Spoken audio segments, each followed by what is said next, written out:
বলো, নারী জাগরণের অগ্রদূত কে? বেগম রোকেয়া।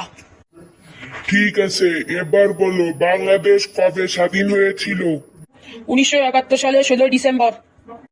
ঠিক আছে, তুমি সব প্রশ্নের উত্তর দিতে পারছো, তোমার চাকরি হবে। ধন্যবাদ স্যার, আমার হয়ে গেছে, আমি চাকরি পেয়েছি। বাহ, তোর ভাগ্য অনেক ভালো রে। আচ্ছা, তোরে কি কি প্রশ্ন করেছে, একটু উত্তরগুলো কবি? তুই আমি একটু প্রশ্নের উত্তরগুলো করতে পারবেন? প্রথম প্রশ্নের উত্তর দিয়েছি বেগম রোকেয়া, আর দ্বিতীয় প্রশ্নের উত্তর দিয়েছি 1971 সালে 16 ডিসেম্বর। আচ্ছা, থ্যাংক ইউ। একে দেখে মনে হচ্ছে না তো যে তেমন পারবে। আচ্ছা বলো, তোমার মায়ের নাম কি? ও বলেছিল প্রথম প্রশ্নের উত্তর বেগম রোকেয়া। স্যার, বেগম রোকেয়া। তা হতেই পারে। আচ্ছা এবার বলো, তোমার জন্ম কবে? স্যার, 1971 সালে 16 ডিসেম্বর। ও তাই, তাহলে তোমার বয়স কত এখন?